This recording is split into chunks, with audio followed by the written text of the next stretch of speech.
listen, I hope England can come back out and surprise everybody going forward. Great stuff, Jason. Thank you so much, mate. Really appreciate your time. Cheers, guys. Enjoy the World Cup. Thank you. We'll try. Next up, we've got the transfer team here. Cole Palmer on the move. They'll have the latest.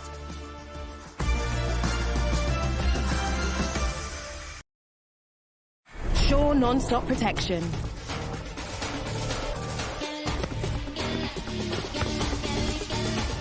When you hit your limits, you work even harder. Sky Sports News, sponsored by Shaw non-stop protection.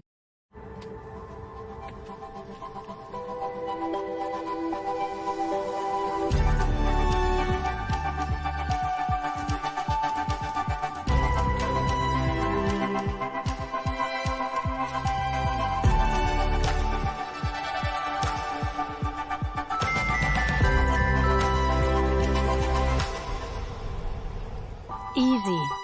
Smart charging for electric cars. Where's my dog? That's a question you won't have to worry about. With Tractive, follow every step, no matter how far. Tractive, the GPS tracker trusted by pet parents worldwide. Lynx Epic Fresh Body Wash. Smell and feel irresistibly fresh. The wait is over because the brand new Samsung Galaxy Z Flip 5 is here on Sky Mobile. Take your selfie game up a notch with the Epic Flex Cam, so you can get everyone in that perfect group shot. Yours from £37 a month plus your data plan. You'll even get a free Samsung Galaxy Watch 6 worth £289, exclusive to Sky Mobile. To check out the full range of phones, laptops and more, search Sky Mobile. 200 miles per hour. 300 sensors. 1.1 million data points a second. Sent instantly to the AWS cloud. So machine learning can react in real time to keep millions of fans on the edge of their seats. If AWS can do this for F1's data, imagine what it can do for your business. Scream has been stolen. A theft of this nature is so extraordinary. He was saying, "You can't catch me." Enjoy more of the latest blockbusters on Sky Cinema with Scream 6. Hello, Samantha. Did you miss me?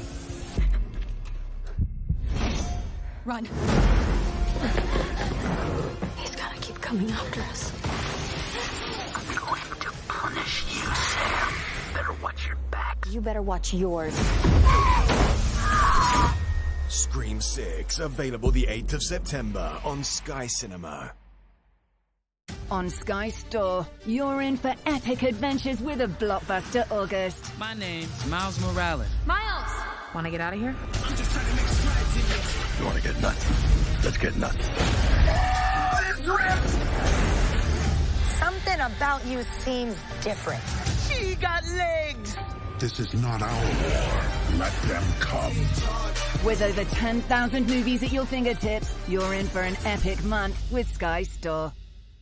It's football season. Let's go! This game is over!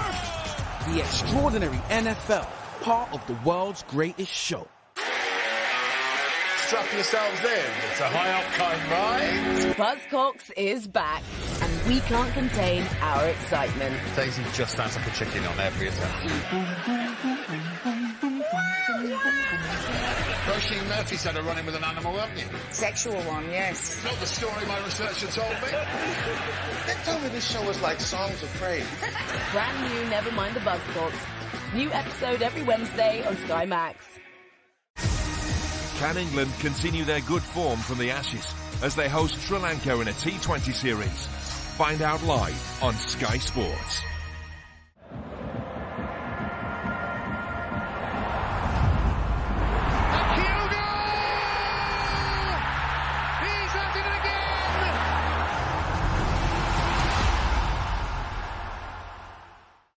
Shaw non-stop protection.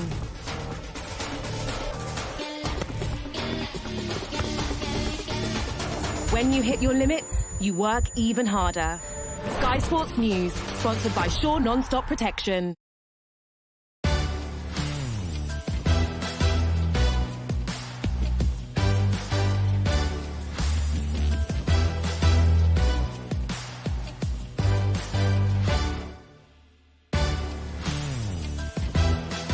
One day remains in the summer transfer window. It's been an incredible few months with some of the biggest names in the game making moves, and we are set to be even more deals happening between now and the 11 p.m. deadline tomorrow night. Over the course of the next day, we'll keep across all the deals that are happening. On today's show, we've got the latest from Manchester City, Manchester United, Tottenham, West Ham, Nottingham Forest, the EFL, loads more, as well as teams look to get their business done in time. With Flex, Olivia Bazaglo and Dan Bardell today, but we kick off with Manchester City, who have now reached a verbal agreement with Wolves for Matheus Nunes. They have agreed an initial fee of £47 million.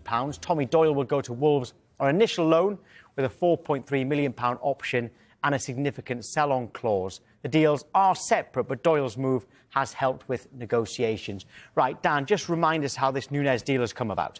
Yeah, so Manchester City were being linked with midfielders all the way through the window. Obviously, they lost Gundogan and then Kovacic came in, but they weren't seen as a like-for-like replacement. And then these midfield links picked up and intensified when De Bruyne got injured on the first day of the season against Burnley away, 11th of August. So Manchester City then, there was a more urgent need with De Bruyne being ruled out with that long-term injury.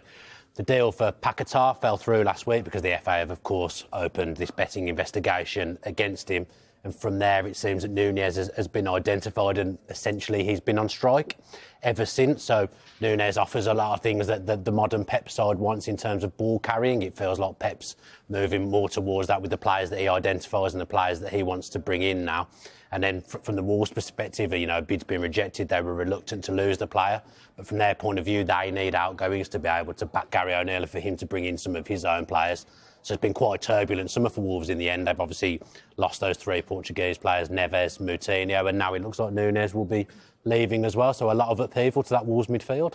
Flex, Pep Guardiola has known about Nunes for quite some time. What has he said about him in the past? Yes, but it was after a 5-0 win in the Champions League. So you have to take what Pep says in that situation, maybe with a pinch of salt, because had they have lost the game, maybe he wouldn't have been having such words of admiration. But he did say on the night that Matheus Nunes is one of the best players in the world today.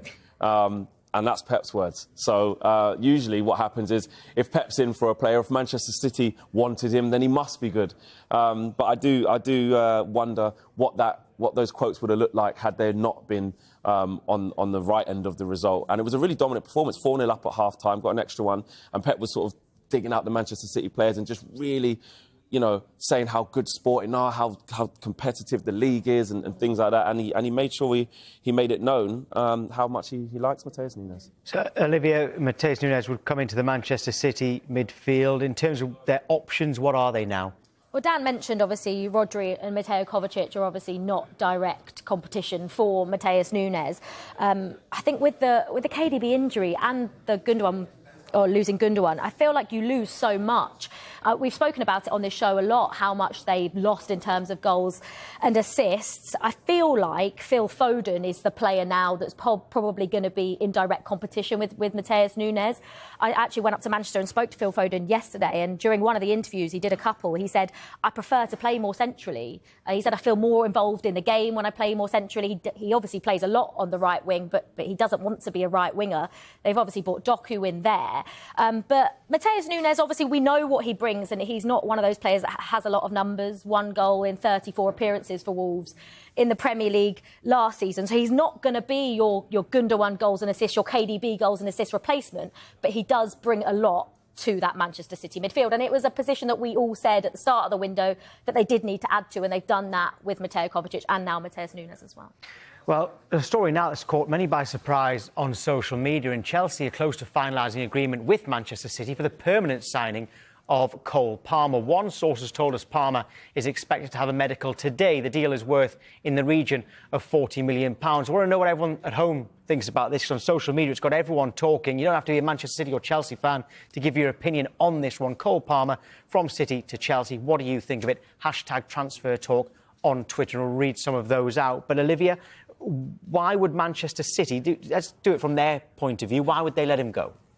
Well, that City squad is just so good and just so competitive. And we're speaking about the right wing, that's predominantly where Cole Palmer has been playing. But you've also just brought Doku in. You've got Bernardo Silva that can play there. You've got Phil Foden that can play there. Now, I think Cole Palmer comes into Chelsea and I think he actually plays a more central role, which I think is where he prefers to play. But in that City squad, you almost just play where Pep Guardiola puts you. But with Nkunku injured, Carney Chukwuemeka was playing there. He also has got injured. I think it is worth remembering that just because City look like they're going to sell him, it doesn't necessarily make him a bad player. You know, people sat there on social media going, oh, well, he's leaving City, they're letting him go, so he can't be that good. But Gabriel Jesus and Alexander Zinchenko left Manchester City last summer, and we all know how brilliant they are.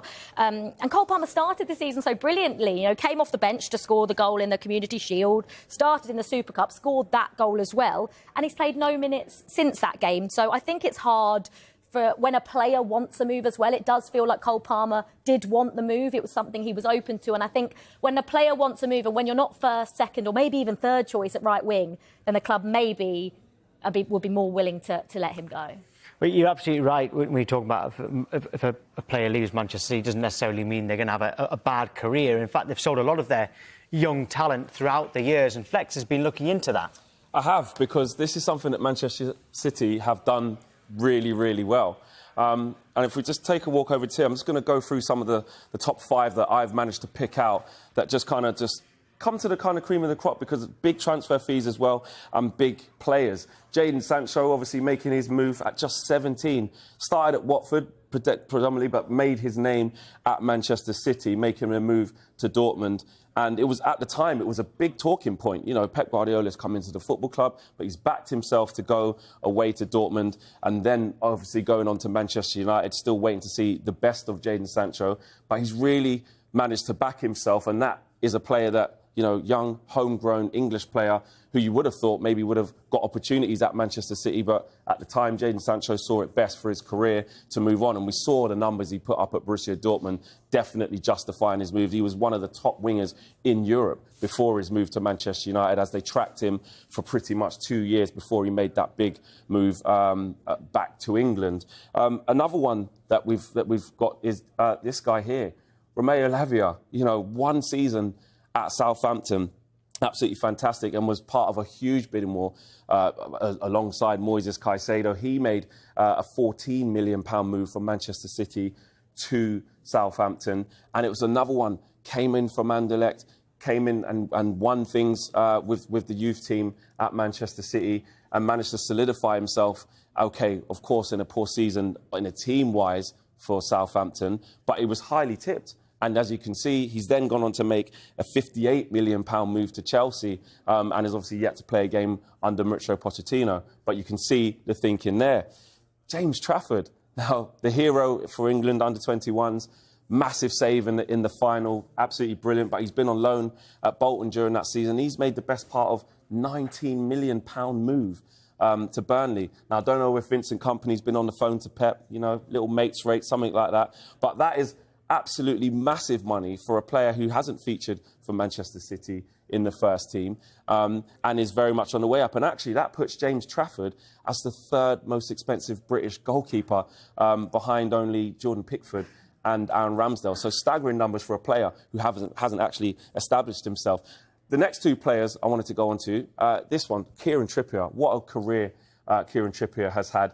Actually, some people forget that he actually did start his career in the youth team at Manchester City. He actually won the FA Youth Cup with Manchester City, and look at it's an undisclosed fee, but he went to Burnley, cemented himself there, goes on to Spurs, then he goes to Atletico Madrid, becomes a league champion. He's won the Liga out there, comes back, captain of Newcastle, back in the Champions League. What a fantastic career that Kieran Trippier has managed to have. But again, the origins come from Manchester City, which is actually staggering.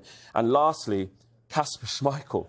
Another one, Leicester legend, £1 million, probably a bargain when you look at the career that Kasper Schmeichel's gone on to have.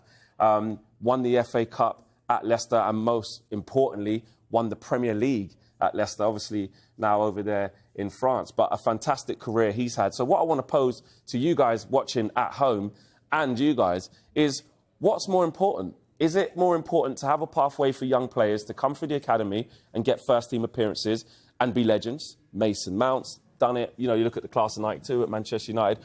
Or is it more important, Dan, for, you know, production lines to be producing sales? I think what you just said, you know, the class of '92 is a one-off. That kind of thing just doesn't happen. Every now and again there's a golden generation of players, but by and large, you don't see loads of players from the same crop come through and make it at their team. It just doesn't happen. You maybe have those exceptions like we've just spoken about, but generally, football is changing now. I would say over the last 4 or 5 years, it's actually becoming more important and more apparent that you maybe don't need to just develop players for your first team because it is so rare. You need to develop players, give them sensible loans where they get game time and progress themselves, don't stagnate, and then you can sell them for big money. Look at Chelsea, you know, everyone's talking about what they're doing with incomings at the moment, but over the last 4 or 5 years, the amount of players that they've let go from their academy for big money, and with FFP and that tightening it up, it's pure profit when you let a player go. And the amount of loan fees in between as well, loan fees, and then whatever they get when they sell. Yeah, that's how Chelsea have been able to spend money. You know, Mount, Abraham, Tomori, Gaye. I don't think Gaye even really played for Chelsea. He had a successful loan and then got a Premier League move to Crystal Palace for £20 million. I think it was. So it's becoming more and more important and more prominent in football now to develop players from within and shift them on.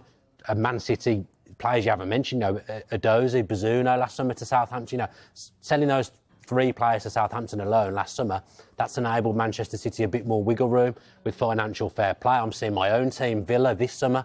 Cameron Archer's gone. Aaron Ramsey's gone. You know, Philogene, Chukwuemeka went last year as well. So in the last year, Villa have sold 4 players for pure profit. Jack Grealish for £100 million. So with how financial fair play is now, and we're seeing how important especially it is for those Champions League teams now, that's their best source of revenue. You see how hard it is for the big clubs to move players along. Flex has seen it with Manchester United, but those young, homegrown players, if you can develop them in the right way, not even necessarily your own club, that's such a good and important revenue stream now. I would say as well, sometimes it does depend on the DNA of the football club as well, of how fans feel.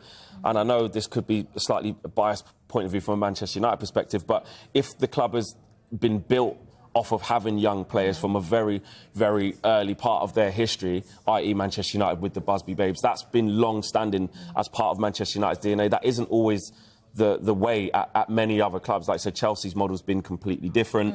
Arsenal's model's been slightly different. You look at the likes of Manchester City now and this modern era, but at Manchester United and other clubs that are fond, if you, even Liverpool, you know, with Gerrard or with Trent now, sometimes it's as a fan, you want to see that story. I mean, with Mason Mount, you saw he came through, got to the pinnacle. He won the Champions League. He's been there since the age of 7. And he did that with like you mentioned, you know, like Tammy Abraham, Reece James, Tomori. There was a crop of them at Chelsea, and that was probably the first time we really saw it, other than the odd player that would come through the academy and actually make it.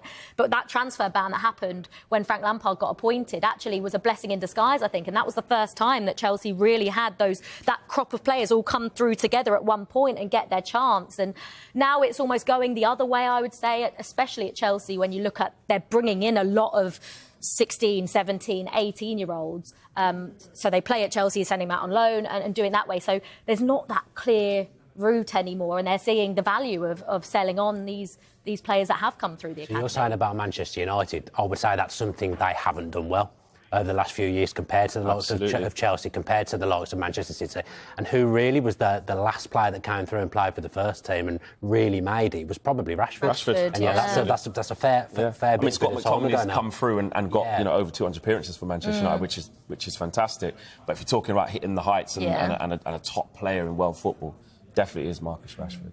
In terms of this Cole Palmer deal, loads of people have been getting in touch about it. Actually, Zach says it's a weird one. With Cole Palmer, I think he can be good, but might struggle to get in to the Chelsea side. He's there more for depth. Craig says, as a City fan, I fear that Palmer will get lost in the shuffle. However, I do wish him all the luck in the world if he does leave for Chelsea. And Patrick says, I'm still very surprised about Palmer to Chelsea, especially who's arguably City's best player in the Community Shield and the Super Cup, and I'm excited to see what he will do under Poch for Chelsea. That's a Chelsea fan getting in touch. So, potential incoming there. But there could be an outgoing. Talks between Bayern Munich and Chelsea are ongoing over the signing of defender Trevor Chalobah. Structure of payment and payment terms still being negotiated. It's thought that Chalobah wants to make the move and personal terms won't be a problem. All parties hopeful of concluding a deal. Buy and see Chalobah as a replacement for the Inter Milan-bound Benjamin Pavard. Right, OK, Olivia, so on this potential departure for Chalobah, and it kind of fits into what we've been talking about with Man City and Cole Palmer, but what do you make of it? It's a really difficult situation because had Wesley Fofana not picked up that basically season-ending injury, I think it might be not an easier decision to let Chalobah go. But now, Badiashile, Chalobah's out injured himself, but as is Benoit Badiashile. And Pochettino at the moment is playing this weird 3 at the back / 4 at the back formation, but regardless of what he's playing 3 centre-backs. He's more often than not playing Levi Colwill, Disasi and Thiago Silva. So that only really leaves, at the moment, 2 injured centre-backs. I mean, Bashir Humphreys is a young kid. He played at right-back yesterday against Wimbledon, but can also play centre-back. But when you're looking at a team that's playing 3 centre-backs every single game, you would think that you're probably going to need more than 4 centre-backs going into this season. I know Chelsea haven't got the amount of games that they would usually have with not being in Europe, but it feels quite risky to let someone of Trevor Chalobah, you know, he's versatile. He can play right back, he can play across anywhere across a back four. He's such a versatile player, and I think it would genuinely be a big loss if Chelsea were to let him go. And I always think, you know, there is a reason why a club like Bayern Munich are interested in Trevor Chalobah, and I still believe he's got a big part to play, or could play a big part in this season. But we don't quite know what Poch is feeling about him because he's been injured for such a large part. He hasn't played, really. So it's a difficult one, but I think it would be a big loss if Chelsea was to let him go. I think he might have even spent some time in defensive midfield when he was on loan at Ipswich as well. So his versatility could be a key. But is this, Dan, purely about balancing the books? Yeah, I think it does come back to what we were just talking about. I think possibly if Chalobah wasn't homegrown, they wouldn't look at selling him because it wouldn't make that much difference to the balancing of the books. But because he is homegrown and you get that, if you sell him, you get that money straight away. It's not staggered like it is when you buy a player.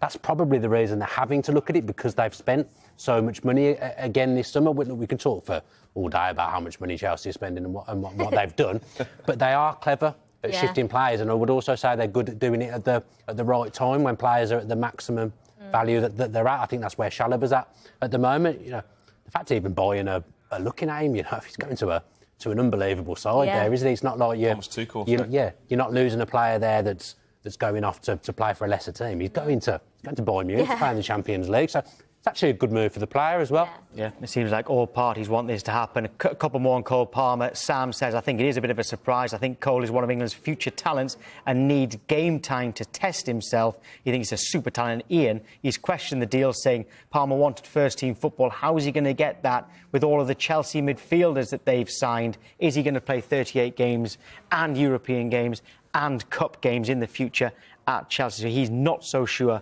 on that one. From the players' point of view, we're lying to update you this morning. Ansu Fati is expected to travel to the UK today to continue talks over a potential move to Brighton. The club emerged as a new destination for the Barcelona forward last night. Tottenham have also been in talks to sign him, and they do remain interested. So an update there on the future of Ansu Fati of Barcelona.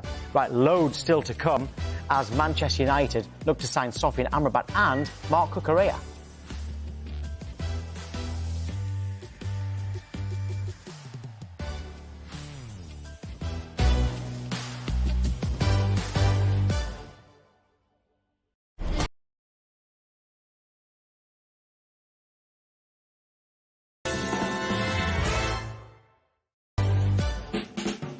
Have you heard the latest deadline day news? Switch to Sky Mobile now and don't miss out on our exclusive transfer deadline day deal. Get an amazing 80 gigabyte, £18 a month when bought with any phone. The deadline day clock is ticking. Hurry and transfer today.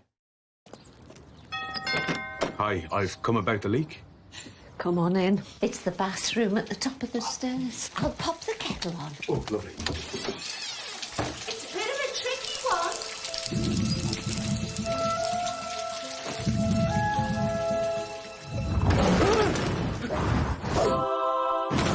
With click and collect from over 550 stores, you can conquer any job with Toolstation. Here at the Cotswold Company, we have hundreds of beautiful pieces for your bedroom. crafted using traditional methods and the finest materials ensuring they'll last. With a range of bed frames starting from $399, so you can bring your home to life with the dream bedroom. The Cotswold Company. Discover our range at your nearest store or at cotswoldco.com. Your dog's gorgeous. Isn't she? Can you believe we got her to protect our home? Verisure alarm is all you need. 24/7 monitoring. Get to check on Crusher if you pop out. Good idea. Isn't it, Crusher? Verisure alarms. Get a free indoor camera install with your Zero Vision alarm installation. Call now or visit verisure.co.uk. You do all sorts of things when you're a parent. Bomb disposal, spit washing, taking out life insurance. Hello, welcome to Smart Life Insurance. You're speaking to Kate. How can I help? Hi, I'd like to get a quote, please. OK, as long as you're a UK resident, aged 18 to 64, you can apply for a benefit amount up to £750,000. There's no medical or blood test, just a few health and lifestyle questions. £100,000 of life insurance cover could start at just £6.89 a month in the first year. That's less than I thought. And with that money, we could pay off the mortgage. And with Smart Cashback, you'll get 10% of your first year's premiums back after 12 months. I'll go ahead. At Smart Insurance, we offer a 100% advance for terminal illness and a straightforward claims process. Plus, when you take out a policy, you'll get a £100 gift card. To get a quote today, call 0800 158 3451 or visit smartinsurance.co.uk. I love this band. Well, let's go see them. It'd be great. There's nothing great about filling my bulky pea pants all day. Don't miss the gig of a lifetime just because of bulky pants. We're always discreet like me. Will these really last? Look, they'll last the morning, noon and night. Wow, it soaked it all up. Feels like real underwear. I never thought I'd see this. I never thought I'd see this. Discover our always discreet range, like boutique black or classic white. It's movie night at Casa de Sonic, and it's your turn to pick. I'm off to get my adventure bag. Ready? Whoa! Hold on.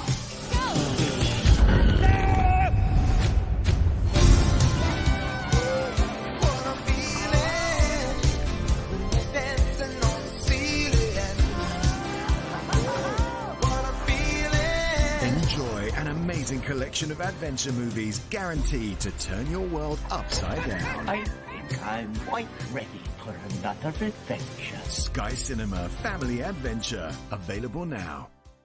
Ladies and gentlemen, one and all, get ready for the part of the show that will make you go, a blast from the past as the once great escape. United against Arsenal. Takes centre stage again. The scene is set. We've seen strong men, high-flying performance, glorious acrobatics, tantalising trickery. Sensational! Now it's their turn to put on a show. That is world-class. It's Arsenal versus Manchester United in the one and only Premier League on Sky Sports. Sky Sports News, sponsored by Shaw Non-Stop Protection.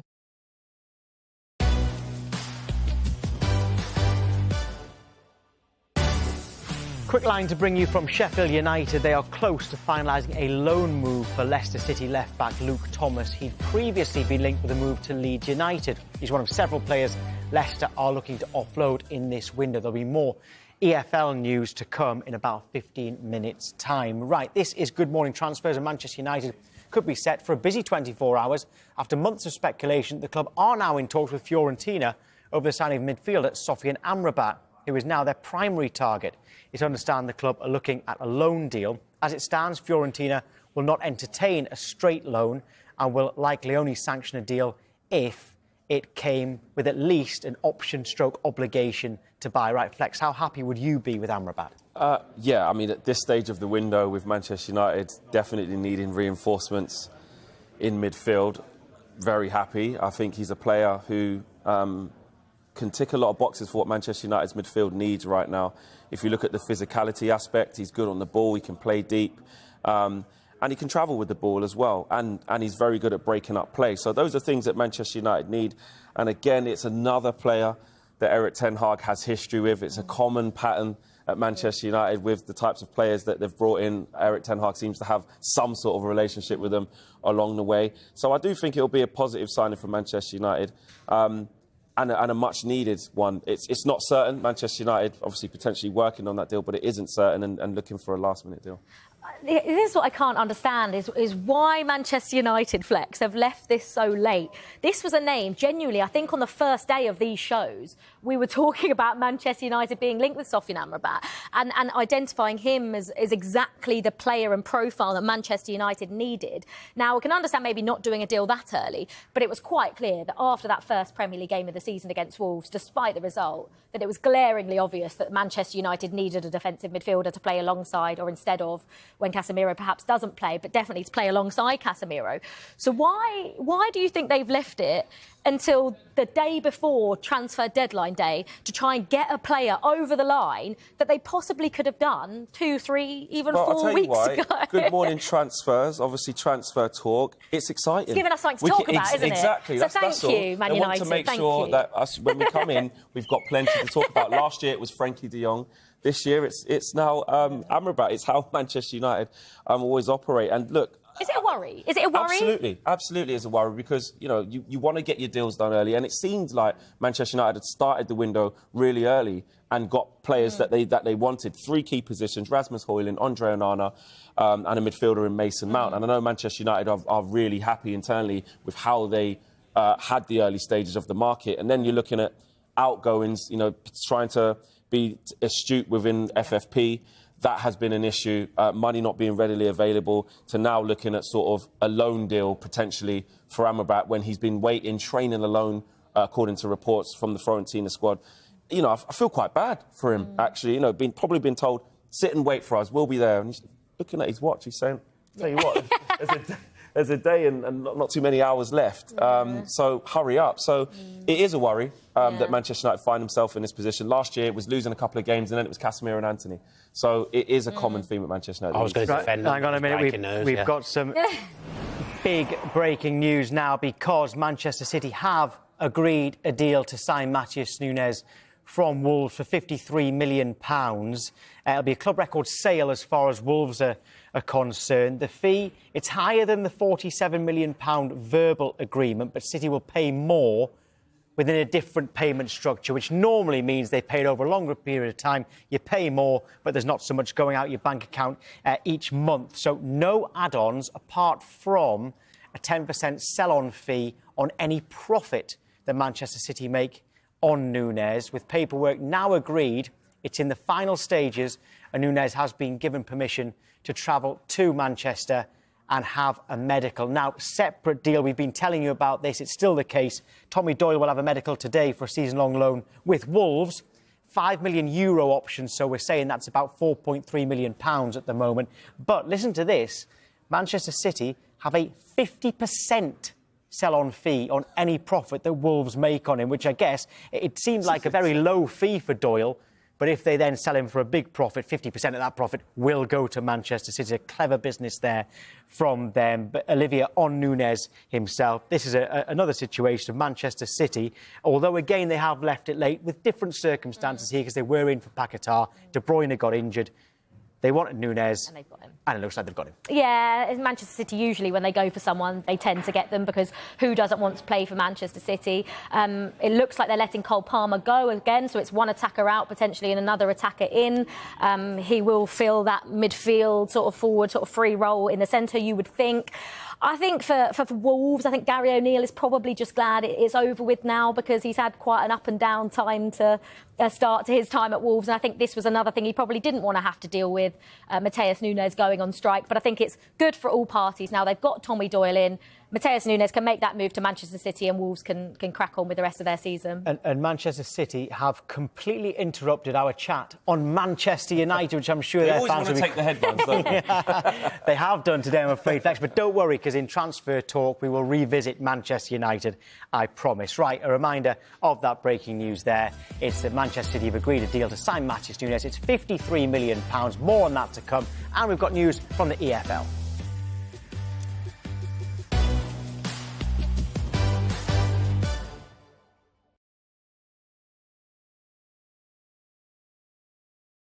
Protection.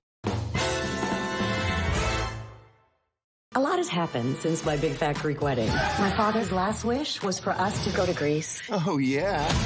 My Big Fat Greek Wedding 3, in cinema September 8th. Optimism, is hoping there's leftover cheese on the packet. Switch to a SIM-only deal from your 24-month contract and you could save £335. Now that's worth celebrating. Visit uswitch.com.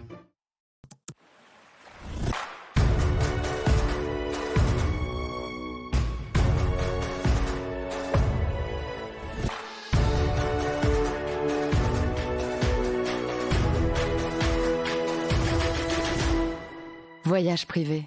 Your journey starts here.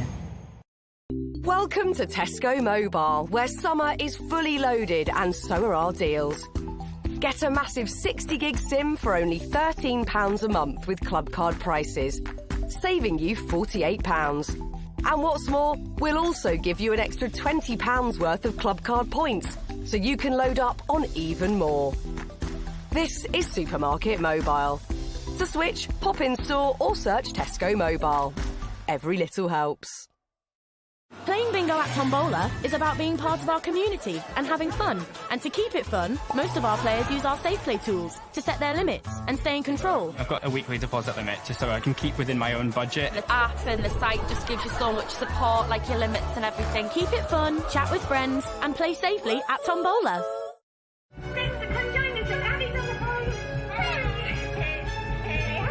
At Macmillan, we're tough.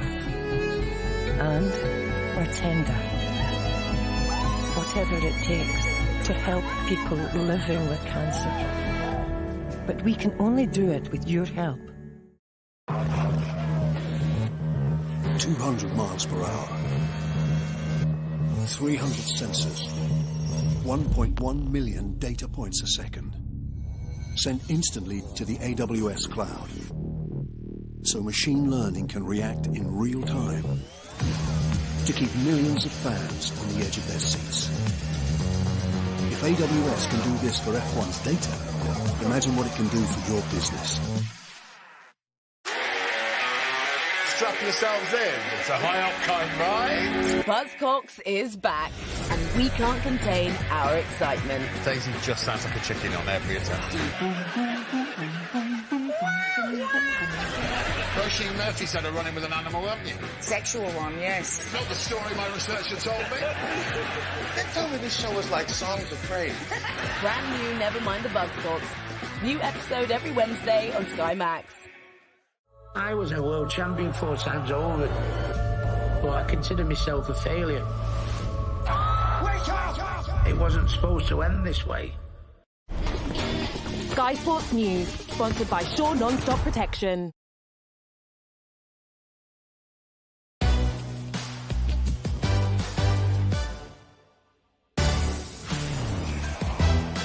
Let's recap that massive breaking news that Manchester City have now agreed a deal officially to sign Matheus Nunes from Wolves. It is £53 million, which is £6 million more than the verbal agreement. It means that Manchester City can spread the cost. Well, it's a different structure of the payment, I should say. No add-ons, but there is a 10% sell-on fee on any profit the City make if they are to sell Nunes in the future. The paperwork is agreed. It's in the final stages. Nunes has been given permission to go to Manchester for his medical, but in a separate deal, Manchester City have let Tommy Doyle go out on loan to Wolves. A season-long loan, but there is an option to sign him for £4.3 million. However, if Wolves were then to sell Doyle, 50% of any profit they make on him would go back to Manchester City. More on that throughout the day here, with 1 day and 13.5 hours to go in this transfer window. But now it's time to focus on the Championship. Ryan Dilks from the Second Tier podcast joins us now. Ryan, good morning to you. We could be seeing a striker merry-go-round over the next day or so. Southampton have made a bid to sign Ross Stewart from Sunderland, although my heart is breaking. Is it a good move for everyone with just a year left in his contract? Well, I think you'll know more than anyone, Tom, how good a striker Ross Stewart is. I'm not sure it's a good move for Sunderland necessarily, because they're already short on strikers as it is. And the reason why they are short on strikers is because they're waiting for Ross Stewart to come back from injury. But for Southampton, I think it could be a phenomenal signing. He got a goal every 104 minutes last season, 26 goals the season before. To be honest, I'm surprised there hasn't been more interest from the Premier League because I think he's just that good a striker. Brilliant hold-up play, can play in any system, really. He's called the Loch Ness Drogba for a reason. I think the reason that more clubs haven't been interested in him is because of his injury record, which is the obvious thing holding him back. But look, he played every game for Sunderland when they got promoted from League One. And I actually think he'll be an upgrade on Che Adams if he does go personally. So I think that'll be a phenomenal signing for Southampton, especially at what I think is a bit of a snip at 10 million. Yeah, and he's 6'4", but the thing is about him, he is absolutely lightning quick, which people don't realise until they actually see him. But as for Southampton, they might lose a centre-back in Armel Bella-Kotchap to Borussia Dortmund. Now, if he goes, have Southampton got a strong enough squad to not have to replace him and still challenge at the top? I don't think they've got a strong enough squad now. I think whether they'll be strong enough to challenge at the top depends a lot on what they do in the next 38 hours or so. If they get in Taylor Harwood-Bellis, Ross Stewart and another winger who they've all been linked with in the past few days or so, then yes, I think they will be strong enough. I think Taylor Harwood-Bellis in particular would be a fantastic signing if that one comes off. But look, Bella-Kotchap and Che Adams going, that will be a huge blow. But replace them, I think they'll be absolutely fine. Yeah, and elsewhere, if we move on to Norwich, they're after a striker. They made a £7 million bid for Tom Cannon from Everton. Who had a good loan last season in the Championship, in fairness. Is that the area that Norwich need to strengthen the most? They do now. That's because Josh Sargent got injured in their win against Huddersfield at the weekend. It looks like he's going to be out for some time. And he is a really important player for them. Has been on fire at the start of this season. So if he is going to be out for a while, they need someone else to score the goals, because even though they are the top scorers in the division so far, a lot of that has been because of Josh Sargent and because of the unsurprising rise of Jonathan Rowe, a young lad who scored 4 goals in 4 games, but I'm not sure that's necessarily going to continue. So if those two aren't going to be scoring goals for them, I'm not sure where else the goals are going to come, because Ashley Barnes isn't the most clinical striker on earth. Adam Eade is still fairly unproven at this level. So they need someone else. Tom Cannon could be the answer for that. 8 goals in 20 games for Preston last season. Phenomenal tally for a 20-year-old. It's a big fee. I think it's £7 million, which has been mentioned, which is a lot of money for someone who has played only a handful of games at senior level. But look, Norwich need goals. And if he's available, then he could be potentially a very, very good signing. But it's a lot of money, I think. There's genuinely probably more than half of the Championship who believe that they can get promoted this season. And one of those teams is Leicester City. And they are looking like they're going to be busy with incomings and outgoings.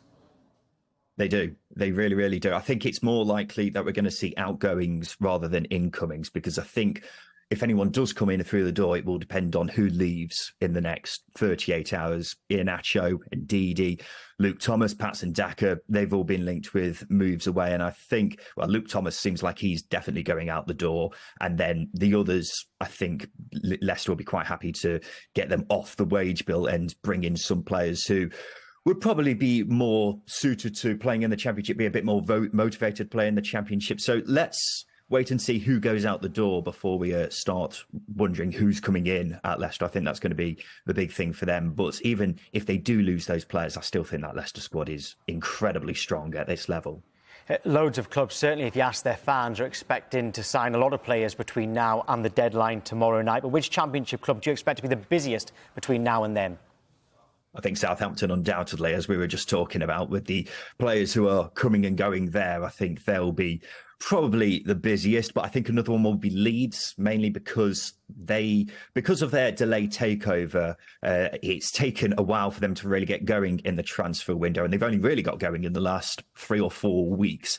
They still need a midfielder. I mean, they've been linked with pretty much every midfielder on the planet. Lewis O'Brien, Kamara at Rangers, all have been linked. I think they'll get someone in, maybe even 2 players in midfield. I think they also need a left back as well, and maybe a couple of other positions too. But yeah, I can see Leeds being very busy in the next 38 hours too, mainly because they're still playing catch up when it comes to the transfer window with other clubs. Ryan, great to speak to you. Thank you. No worries. As promised, we will go back to Manchester United. We were cut off earlier on by that big Matheus Nunes news. And in fact, in the meantime, we've had a Manchester United fan called Paul who's got in touch saying, once again, Manchester United have been embarrassing in the transfer window, didn't upgrade the goalkeeper, bought an injured striker and signed a player that doesn't fit into the team whilst watching everybody else strengthen around us. In fact, does that sound a bit harsh? No way, did upgrade the goalkeeper. No way, that's a Man Look, there are a lot of frustration with Manchester United fans in terms of getting deals done, you know, not being proactive, waiting till late in the window to get things done. Of course, injuries have now played a part in that. You know, that wasn't part of the script. Luke Shaw getting a long-term injury. Luckily, Rafael Varane reportedly isn't out for as long as it was first feared. But I understand that there's some late decisions to have to make through injury. But I have to echo what many fans do feel, which is the fact that there always seems to be something where you might be on a good run, you're going in the right direction, and all of a sudden it's the selling of the players. That has been something that Manchester United have had to deal with because of decisions that Manchester United have actually made. You know, putting players on big contracts, putting players on big wages, and then when it gets further down the line, a couple of years down the line, maybe a new manager, new coaching staff, and then it's very difficult to shift these players. And now Manchester United find themselves with almost like a one in, one out policy. So it is frustrating. I do absolutely see where the fans are coming from, and that brings us on to Marc Cucurella, I suppose, doesn't it? Well, it does, because we've been talking about Amrabat potentially coming in, but Manchester United, they're also looking at Tottenham's Pierre-Emile Højbjerg and Bayern Munich's Ryan Gravenberch amongst midfield options in case they don't get Amrabat. As for outgoings, Lorient are interested in signing Donny van der Beek, and Real Sociedad have held talks over a possible loan as well. So that could be an outgoing in terms of a midfielder. But yeah, you're right, Flex. Marc Cucurella potentially coming in on loan, and a loan fee and wage proportion are still being under discussion. So why Cucurella? Because in my head, as not being a Manchester United fan, I'm thinking, well, they've got Luke Shaw, they've got Tyrell Malacia, why do they need Cucurella? Both injured for long periods is the easy answer to that. Did a piece here last week talking about how I thought maybe Erik ten Hag could coach his way out of this. Also, Kwaku talked about it as well. Alvaro Fernandez, young up-and-coming fullback, got him out of Real Madrid's academy. You know, young player of the year at Preston North End last season. Used him in pre-season, and you thought maybe this is the time. Put Dalot at left back, and until Luke Shaw and Malacia get back, you've also got Fernandez there for backup. But clearly, these injuries are longer than we first thought. And secondly, Erik ten Hag clearly doesn't see Alvaro Fernandez as ready to do that. With Marc Cucurella, I mean, if you're looking at the pros of this, it's not an obligation to buy. We're not buying him. We don't have to buy him at the end of that deal. He can play left centre-back like Luke Shaw can, did so at Brighton, and obviously can play full-back, and is versatile, can be good on the ball. He's had, look, a bad season at Chelsea last year. Yeah. There wasn't one player at Chelsea who played well last year, so that's probably an unfair parameter to judge him on. But from a Chelsea perspective, I mean, look, you've got rid of a lot of players that maybe Chelsea fans have wanted to, laughing all the way to the bank, selling some players. Do not give Manchester United another dud, Olivia. I need to know. Please. Marc Cucurella, can he do a job? I think so. I think it is worth remembering what happened at Chelsea last season. And it wasn't just Marc Cucurella, it was everyone. And we're talking Raheem Sterling, you know, one of the most experienced Premier League players, one of the best of his generation, you could argue. But he had a really tough season, his first season at Chelsea. Marc Cucurella was absolutely brilliant at Brighton. He got their Player of the Year, and he was so good, especially playing either wing-back, full-back, up and down in the final third. And I think a fresh start at Man United will be really good for him. When you look at Chelsea's left-back options, Ben Chilwell has been arguably Chelsea's best player, along with probably Raheem Sterling at the start of the season, and is playing left wing.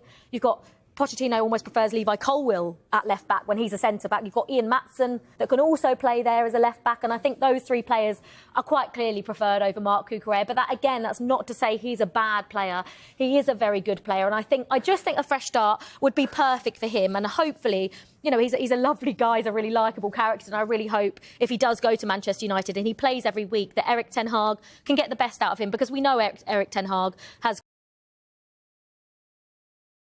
manager, so I hope so. But I can't say yes or no. I'm still not sold. You just about put a smile on his face. He's probably lying. It wasn't a convincing smile, right? If you're just joining us, Manchester City have agreed a £53 million deal with Wolves over the signing of Matheus Nunes. Next, will Jurgen Klopp be signing a fourth midfielder of the summer? News of potential incoming on the way.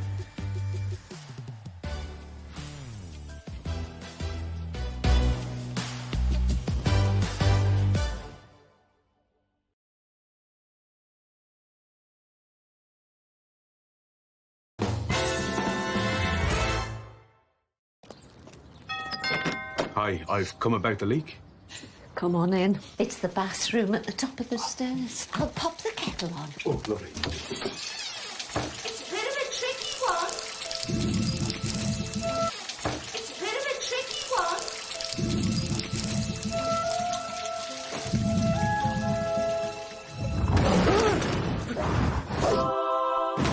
one. With click and collect from over 550 stores, you can conquer any job with Toolstation.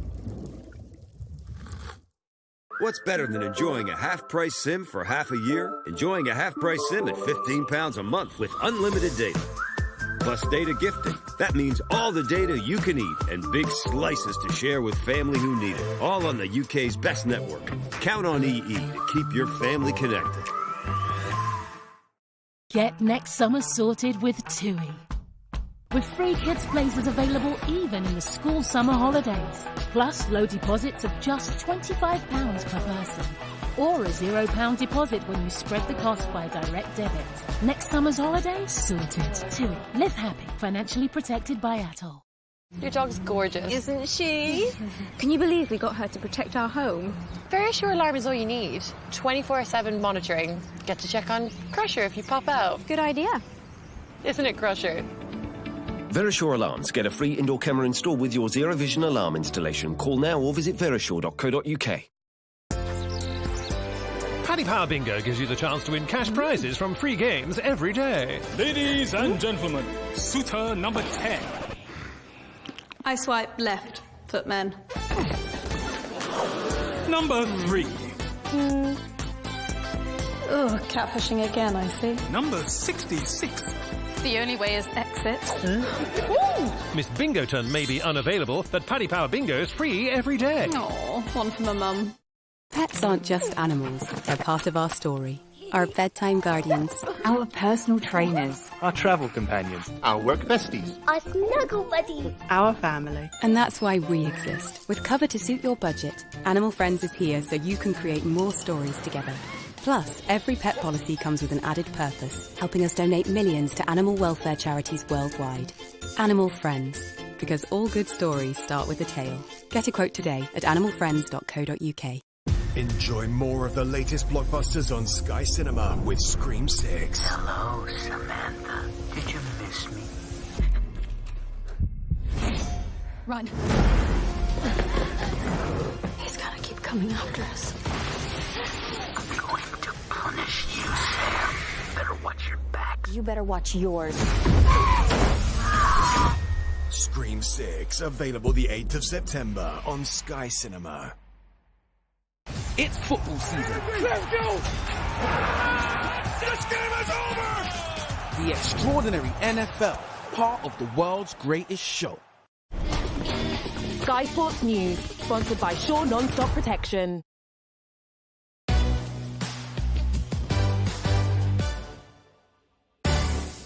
Right, loads happening. We've got updates from Nottingham Forest and Tottenham in a moment. Before that, to Liverpool, they're hoping to add another midfielder to their squad. They're in talks to sign Ryan Gravenberch from Bayern Munich, but are yet to make an offer for him. If Gravenberch leaves, Bayern would want to sign a replacement. Talks have been held with Fulham about João Palhinha, but again, no actual offer yet. Eric Dyer is also an option. But Dan, in terms of Gravenberch, tell us about him. Yeah, really, really good player. This is where sometimes if you leave stuff to the last minute, an opportunity can come up, and this would be a really opportunistic signing for Liverpool. I think he's a really high-level player, a player that's played in a lot of different competitions. He's played for his country, was part of the Under-21s tournament in the summer, has played for Bayern now, played European football. The player I can most liken him to, and I'm not saying he's as good as him, is Jude Bellingham. He carries a lot of the same facets. He's a 6-foot-plus midfielder, very good at ball carrying, covers a lot of ground, and can just do a little bit of everything that you'd want a modern-day 6 or 8 to do. I think he probably sits somewhere in between being a 6 and an 8. I think the really crucial thing is now that Liverpool are going in a little bit of a different direction. And largely, I think they want midfielders that they can mould into being what they want in this new setup. And I think he's very malleable. If they bring him in, I think he'll play games as a 6, he could play games as an 8, he could play as a double pivot. So I think getting him in would tick a lot of boxes for what's missing in Liverpool's midfield as well. I don't think they've ever really replaced Wijnaldum. I think he was a huge, huge miss when he left. And I'm not just saying this because they're both Dutch. But I think Gravenberch can come in, and I really think he can replace him. He would be, for me, if they got him, I think that would absolutely transform Liverpool's midfield. And I think that would be one of the signings of the summer. Wow, so that would be great news for Liverpool. But Flex, there is this cloud hanging over, and that is the future of Mo Salah. Could we still see him leave? Well, I think it's very clear, and we can see that Liverpool have stressed so many times that he is just not for sale. I mean, Jurgen Klopp spoke in the presser last week saying, as far as I'm concerned, this is a non-story because there isn't anything that's arrived in my inbox. There isn't anyone knocking at my door saying they want to leave. And should that happen, the answer's no. There has been some reports in the media suggesting that, you know, Al Ittihad are going to come in with a huge an offer that they cannot afford to turn down. But as of yet, that's yet to be concrete. I think it's very unlikely that Mo Salah will leave, especially this late now. I think he'll be a Liverpool player by the end of the window. Your fingers were crossed underneath the table. Scored too many against Man United. A day left to go, then we've picked out 3 teams to keep an eye on: Tottenham, Nottingham Forest and Aston Villa. Let's start with Tottenham. They want to sign a winger. They're interested in signing Brennan Johnson from Nottingham Forest.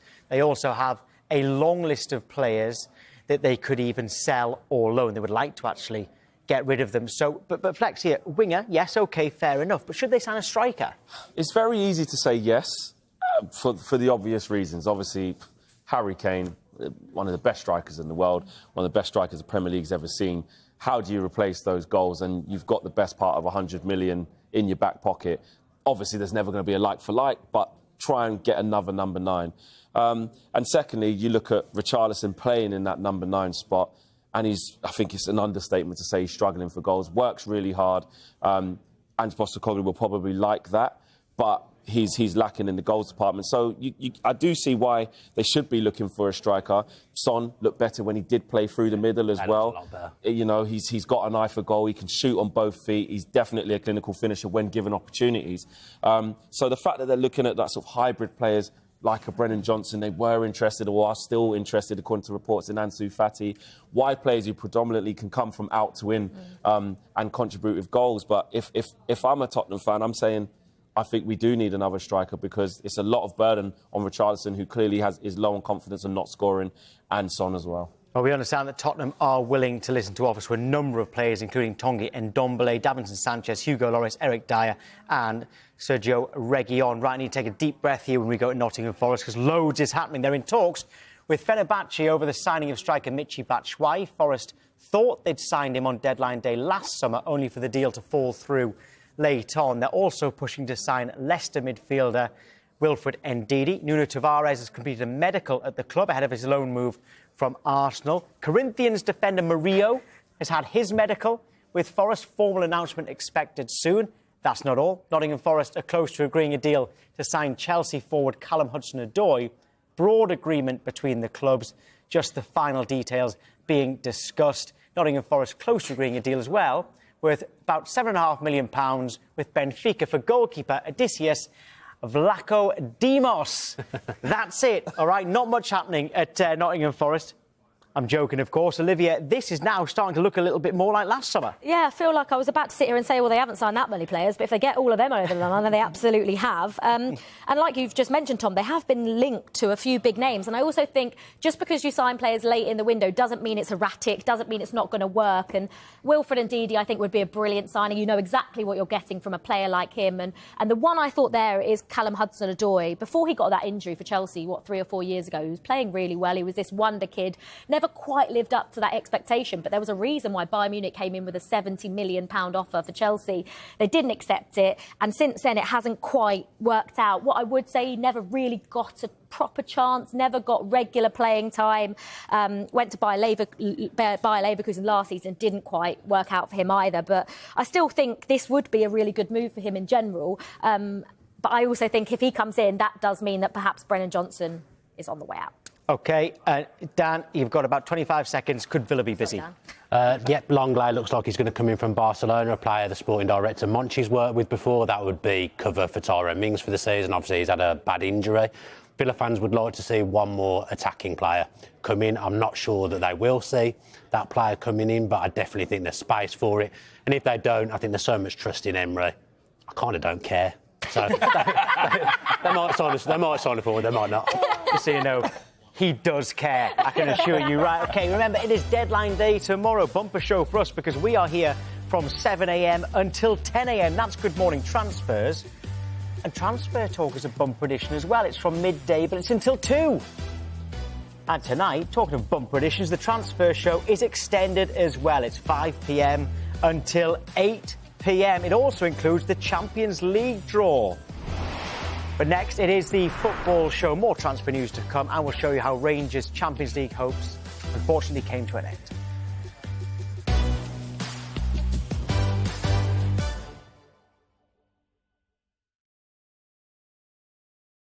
Sure non-stop protection.